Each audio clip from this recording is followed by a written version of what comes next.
Los Angeles, 1968. A Saturday evening in Bel Air. Steve McQueen's mansion glows with lights, and Hollywood's elite. The party is intimate. Maybe 40 people. But every face is recognizable. Sharon Tate is there with Roman Polanski. The smell of expensive cologne mixes with cigarette smoke. Jazz floats from the living room. Outside by the pool, conversations flow among people who've made it. People who own this town. People who never have to prove themselves to anyone. In the corner near the bar stands Bruce Lee, 37 years old. Compact. Watchful. He's wearing slacks and a button-down shirt. Not quite as expensive as everyone else's. He's here because Steve McQueen takes private kung fu lessons from him. Pays him $150 an hour. Good money. But in this room full of stars, Bruce is just the kung fu guy. The instructor who teaches movie stars how to look tough on camera. The Green Hornet ended last year. Nobody picked it up. Since then, he's been teaching private lessons, doing choreography work, trying to break into Hollywood as an actor. But the doors keep closing. Too Chinese, they say. Not leading man material. And tonight, one punch will change everything forever. One punch later, everything changes. But let's rewind. James Coburn walks over to the bar. Tall, lean, that characteristic squint that made him famous. He's just come off Our Man Flint, playing a suave secret agent. One of the biggest action stars in Hollywood. The kind of guy who does his own stunts, prides himself on being tough. He's heard about Bruce Lee, the Chinese guy who teaches McQueen, but they've never really talked. Coburn approaches with a drink in hand. "You're the kung fu guy, right?" "Bruce Lee?" Bruce nods. "That's right. I just finished Our Man Flint. Did the fight choreography myself with the stunt team. You see it?" "I saw it," Bruce says carefully. "What'd you think?" Bruce considers. He could be polite, could smile, and say it was good, but he's never been good at lying about martial arts. The choreography looked good for film, but it wasn't real fighting. Too much dancing. Too much showing off. Real combat is different. Coburn's eyebrow raises. Not offended. Intrigued. Different how? Efficiency. No wasted movement. When you're actually trying to hurt someone, you don't have time for fancy techniques. You close distance. Control center line. End it fast. Coburn studies him. This guy talks with certainty. No hesitation. Steve says you've got this move. 1-inch punch. Says it's unbelievable. Bruce doesn't respond immediately. He's tired of being the party trick. The Chinese guy who does the weird martial arts demonstration, while Hollywood stars watch and applaud like he's performing at a circus. But Coburn's tone isn't mocking. It's genuinely curious. "It's not about the punch," Bruce says. "It's about generating power from your whole body. Not just your arm, structure, alignment, timing. The punch is just the result." Coburn sets his drink down. "Can you show me?" Bruce looks around. Part of him wants to refuse. But there's something in Coburn's expression. Real interest. Not just entertainment. "Get a pillow from the couch." Coburn walks to the sitting area and grabs a throw pillow. People start noticing. Conversations quiet. Steve McQueen walks over, grinning. Bruce is going to show his 1-inch punch. "You're going to love this, Jim." A small crowd forms. Bruce holds up the pillow. "Hold this against your chest. Firm. Don't let go." Coburn presses the pillow to his sternum.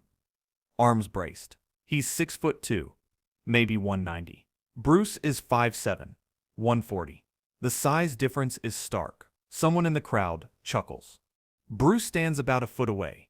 Then he closes the distance until his fist is 1 inch from the pillow. His stance is natural. No winding up. Just standing there, fist extended, barely touching the cushion. "Ready?" Bruce asks quietly. Coburn nods. "Do it." Bruce's fist moves maybe 2 inches. No big wind-up. No visible preparation. Just a small, sharp movement. The sound is like a firecracker. Impact of fist against pillow, against sternum. Coburn's eyes go wide. His body launches backward, not just stepping back, actually airborne for a fraction. He crashes into the armchair behind him. The chair tips over. Coburn and chair go down together. He rolls into the corner. The room goes silent. Steve McQueen breaks it with a loud laugh. "I told you. Didn't I tell you?" Coburn gets up slowly. still holding the pillow. His face is flushed. He looks down at his chest, then at Bruce. What the hell was that? It felt like getting hit by a car bumper, not a fist. Bruce walks over, offers his hand. Coburn takes it. That's what real power generation looks like. Not arm strength, whole body mechanics. Ground force transferred through a line structure. Coburn is breathing hard, from shock, not exertion. He's been in dozens of movie fights, trained with stunt coordinators, boxed recreationally. He thought he understood combat. What just happened doesn't fit anything he knows. How? Bruce could give the technical answer, but he sees something in Coburn's face. Real hunger to understand. That's a longer conversation than we can have at a party. Coburn straightens his shirt. Teach me. What? Teach me. Whatever that is. However you did that, I want to learn it. Bruce looks at him carefully. It'd teach privately. It's expensive, and it's not like learning choreography for movies. This is philosophy as much as technique. Coburn doesn't hesitate. I don't care about the money, and I've got time. When can we start? That night at Steve's party. Coburn didn't just get knocked back physically. His entire understanding of fighting, of mastery, of what he thought he knew, got knocked back into that corner with him. 3 days later, they start training. 3 times a week. Coburn comes to Bruce's Chinatown school. At first, Bruce thinks he'll lose interest like most celebrity students. They come for a few sessions, decide it's too hard or too boring, drift away. But Coburn is different. Shows up early, stays late. Asks questions about principles, not flashy kicks. About why things work. About the philosophical foundation underneath the physical techniques. Bruce finds himself explaining things he rarely discusses with students. The concept of no-mindedness. Fighting without thinking. Reacting without conscious thought. Being like water, formless, adaptive, flowing into whatever container the situation provides. How real martial arts isn't about memorizing 1,000 techniques, but understanding core principles so deeply they become instinct, so completely they dissolve into your body's natural movement. Coburn absorbs it all. He's 40 years old, established action star, built a career on being the tough guy. But he trains like a beginner, willing to look foolish in front of Bruce's other students, willing to fail repeatedly, willing to question everything he thought he knew about fighting and strength. 6 months in, Bruce tells Linda over dinner. Coburn gets it, really gets it. Not just the physical part, the philosophical part. He understands that Kung Fu is a way of thinking, not just a way of punching. He's one of my best students, maybe my best Hollywood student. Linda smiles. Better than Steve. Bruce considers different. Steve is better at the physical application, faster reflexes, more aggressive instinct. But Coburn understands the deeper principles. He could teach this someday if he wanted to. Their relationship deepens beyond teacher and student. They become friends, collaborators. They start writing together. The Silent Flute, a martial arts western that explores Eastern philosophy through action. Bruce has a vision. A film that shows the world what real martial arts philosophy looks like. Not the shallow stereotypes Hollywood keeps producing. Coburn loves it. They collaborate with screenwriter Sterling Silliphant, spending hours discussing characters, themes, the deeper meaning behind every fight scene. Bruce wants Steve McQueen to star as the Western protagonist, who learns from Eastern masters. It's perfect. McQueen is the biggest action star in Hollywood, and Bruce would play multiple roles as different teachers. Coburn helps him pitch it to McQueen. McQueen reads the script, thinks about it for a week, then says no. His reason cuts deep. I'm not in the business of making other people stars, Bruce. You want me to carry you on my shoulders into Hollywood? That's not what I do. Bruce is furious, not just at the rejection, but at what it represents. Hollywood's refusal to see him as anything but a supporting player, a sidekick, the Chinese guy in the background. He built his entire life around becoming a star, and here's his friend, someone he teaches personally, telling him he's not worthy of being carried. He rants to Coburn about it over dinner. Coburn listens patiently, then delivers truth. Bruce doesn't want to hear, Steve's not entirely wrong, Bruce. Hollywood isn't ready for an Asian leading man. Not the way you want it. You're fighting a system that's designed to keep you out. You can keep beating your head against this wall, or you can find a different wall. What different wall? Go to Hong Kong. Make movies there. Build your career where they actually want you. Then Hollywood will have to notice. Success is the only language this town understands. Bruce bristles. I want to work here, in America. This is my home. Coburn leans forward. You want to be a movie star, right? It's what you've always wanted, since you were a kid doing those films in Hong Kong. I want to make more money than Steve McQueen. Bruce says, half joking but also completely serious. Then stop trying to break down their door and build your own. Go to Southeast Asia. Become undeniable. Make yourself so successful they have no choice but to let you in. Hollywood follows money.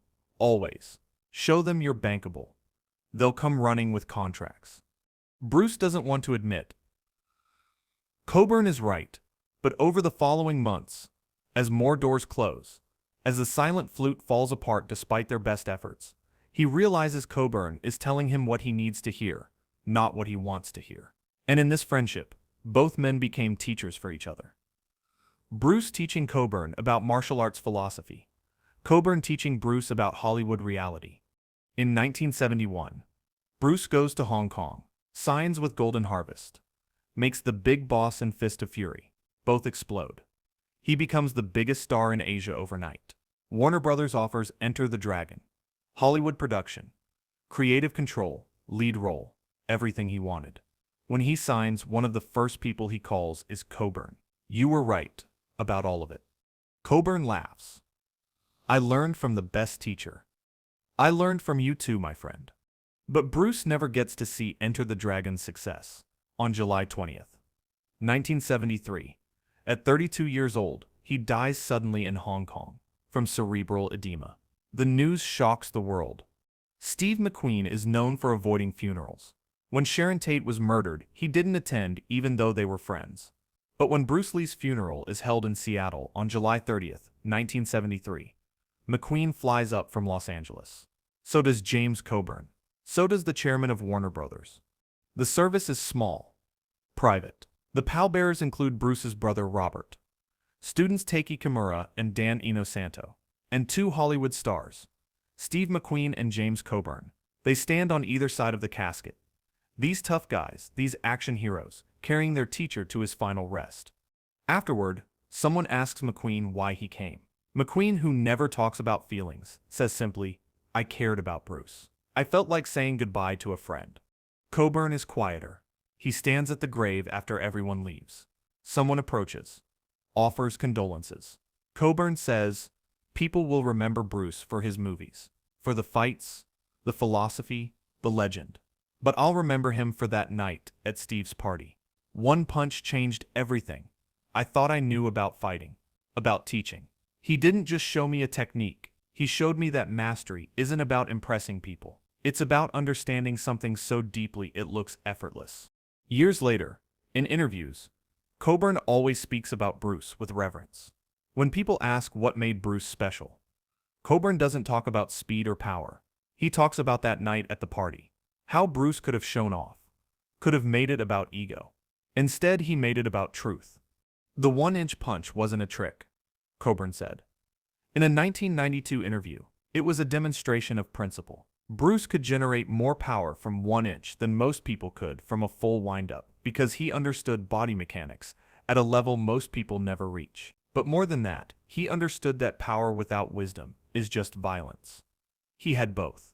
That Saturday night in 1968, Bruce Lee was just another martial arts instructor at a Hollywood party, trying to break into an industry that didn't want him. By night's end, he'd gained one of his most dedicated students, a friend who would push him toward the decision that defined his career, and a pallbearer who would carry him to his grave 5 years later. All from one punch, 1 inch, one moment, that showed what mastery looks like. The 1-inch punch became legendary. Martial artists still debate its mechanics, try to replicate it, but for people who felt it, and James Coburn felt it both literally and figuratively, there's no debate. It was real, transformative. So here's the question. Have you ever had a moment where someone shattered everything you thought you knew, where expertise you'd built your identity on suddenly looked incomplete? James Coburn walked up to Bruce Lee as a successful action star who thought he knew about fighting. He rolled away from that punch as a student, humbled and hungry to learn. That transformation happened in seconds. But the relationship it built lasted years and transcended death. If this story made you think about the difference between impressing people and teaching them truth, hit that like button. Subscribe for more stories about the moments that change everything, and share in the comments. What's your one-inch punch moment? When did someone show you, in an instant, how much more there was to learn?